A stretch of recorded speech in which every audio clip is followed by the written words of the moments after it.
Hi there. This reading is brought to you by or inspired by the unusually cold weather where I live, which is making me really look forward to the upcoming spring. I'll do 3 spreads in this reading. In the first spread, we'll look at love, new, existing, love from the past, whatever comes up. In the second spread, I will look at whatever you need to pay close attention to during spring, red flags, things like that. And in the third spread, I'll simply ask for a random message, whatever you need to know for the whole season of spring. Please like, share, and subscribe to support this channel. Alright, Libra, so here's the first spread, the love message for the whole spring of 2023. We have the Lovers clarified by the Emperor. We have Temperance clarified by the Seven of Cups. We have the Fool in the potential outcome. We have Justice with the Ten of Cups and the Nine of Cups. And we also have the Wheel of Fortune on the bottom of the deck. You could be dealing with a fire sign, Aries, Leo, or Sagittarius. We also have Gemini and perhaps another Libra on the table. What's interesting about this reading is that we have every single fire sign represented here by their major arcana cards, and Sagittarius is here twice. Alright, that is if you count the Wheel of Fortune. And yeah, the first 3 cards that actually came out before I started clarifying, before I pulled the cards for the potential outcome, all 3 of them were major arcana cards. Every single one of them was. And this is such a Libra reading. I just love this. This is such a Libra reading. You're choosing your future spouse, your husband or your wife, your significant other, and you're taking your time, right? Either because you just don't want to make that mistake, you want to make sure that yes, this person is the real deal, they're marriage material, they mean business, or some of you may have a couple of different suitors throughout spring. Okay, yeah, I think you're gonna make the correct decision to move forward, or you will choose the correct one, right? We actually start up with the Lovers. The Lovers could be a Gemini you're dealing with, but the Lovers is a card of a choice, right? And it's clarified by the Emperor.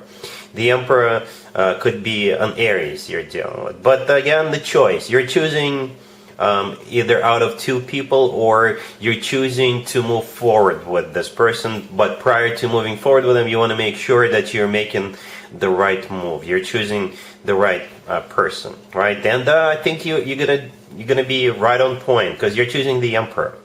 The Emperor clarifying the Lovers, I believe that's the person you're going to be moving forward with. And the Emperor does often come through as a future husband, future wife, future significant other figure. The Emperor is somebody who is large and in charge, somebody who is, somebody who you can always rely upon.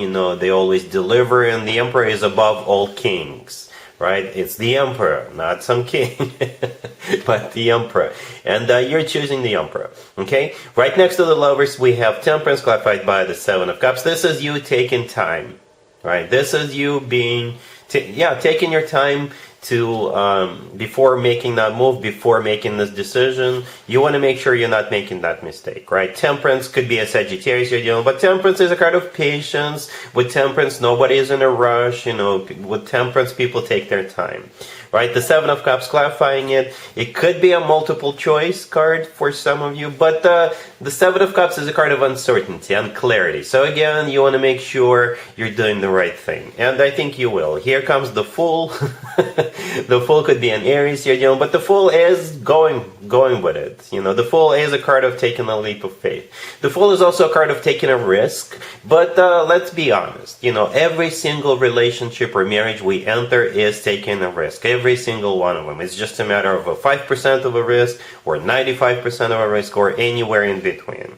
Right? The Wheel of Fortune on the bottom of the deck is the second Sagittarius card. But the Wheel of Fortune is a card of starting a cycle, a very fortunate new cycle. The word fortune is there for a reason. The Wheel of Fortune is always good news in my spreads, by the way. Speaking of good news, in the potential outcome, we have you, Justice, the Ten of Cups and the Nine of Cups. So yeah, Justice, you decided to make an appearance in your own reading. That's good. If you ask me, your own major arcana card is in your own potential outcome. That's even better, right? And then we got the Ten of Cups and the Nine of Cups. The Ten of Cups is a card of a family. This card is often referred to as the happily ever after card. It's one of the best cards when it comes to emotionally fulfilling relationships or marriages. Speaking of emotional fulfillment, the Nine of Cups right next to the deck is exactly that. That card is a card of personal satisfaction and emotional fulfillment, and it's also a card of wish come true. So I think at some point down the road, you look back at this decision you're about to make, and you'll think to yourself, you know what?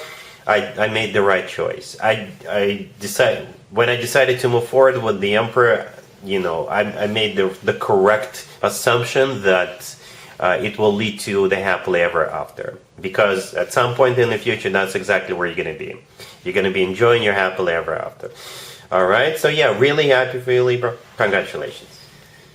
Here's the second spread, Libra. This is something you need to pay close attention to. We have the Queen of Swords clarified by the Wheel of Fortune. We have the Lovers, the Page of Wands clarified by the Six of Wands, and the High Priestess on the bottom of the deck. So I'll be very brief, very quick. It has to do with the first spread we just saw. It's the same story, different deck. I use different decks, but the story is the same. You will have a choice to make, right? The Lovers is back. The Lovers could be a Gemini you're dealing with, but the Lovers is a card of a choice. You're the Queen of Swords here, to the left from the Lovers.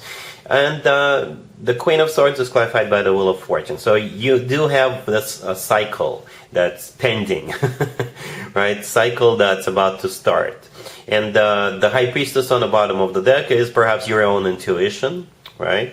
And with the Three of Wands clarified by the Six of Wands right next to the deck, this is you making up your mind. This is you making a final decision to move forward. And like I think I mentioned during the first spread, you will look back at this and you'll think of it, yeah, you did the right thing. The Six of Wands is a card of victory and success. So you, with the Three of Wands, making up your mind about the Emperor right now, in the future will feel like this is, this was a success story. Okay? But nevertheless, since the universe is, showing this spread right here, perhaps, yeah, the choice you're about to make, the decision you're about to make will define the rest of your life, so choose wisely. All right? And I think you will. I think you will. As I saw in the first spread, take your time. Don't be like you need to rush into this. Take your time. Don't take too long though, because we know Libras do struggle sometimes with decision-making processes, and there's nothing wrong with that. That's just the way you guys are. I see spreads like this all the time. I think I mentioned during the first spread that this was such a typical Libra reading. Yeah, take your time, Libra. Take your time. So yeah, that's what you need to pay close attention to. Here's the third spread, Libra. This is just a random message that the universe thinks you should know about for this spring. We have the King of Cups, we have the Five of Wands, the Seven of Wands clarified by the Ten of Wands, and we also have the Knight of Swords on the bottom of the deck. You could be dealing with a water sign, Cancer, Scorpio, or Pisces. So the random message is you will be facing this difficult individual, this King of Cups, and there could be a confrontation.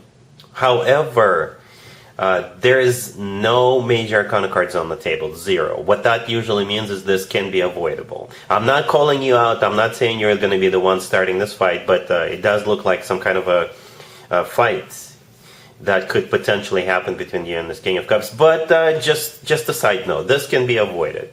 If you believe it's unavoidable, then yes, stand your ground. And I think that's what you'll have to do, stand your ground with this person and show them who's boss, put your foot down and things like that. Right, so yeah, the King of Cups could be a water sign, Cancer, Scorpio, or Pisces. The Five of Wands next to it is a card of drama. It's a card of a conflict, fighting, struggle. Then we have the Seven of Wands clarified by the Ten of Wands. The Seven of Wands, I believe that's you standing your ground, putting your foot down.